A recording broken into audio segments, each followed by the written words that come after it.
seeing and determination in them, I'm sure, and they will bring more laurels to the country.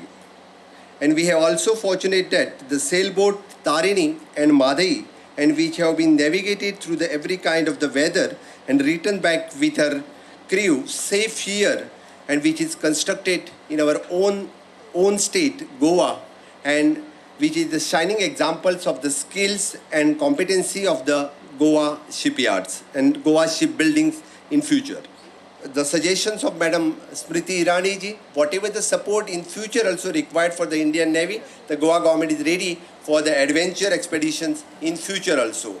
I have, in all humility, requested Chief Minister Goa that let the Goa story with regards to the Indian Navy not be reduced to just one adventure on INS Tarini. Let Goa become the global hub for Indian sailing and competitive sailing at that. I am happy to share that we in the ministry will make an effort to ensure that the story of circumnavigators of the Indian Navy are stories that are told across 13,90,000 Anganwadis in our country, so that young children can be inspired by stories of struggle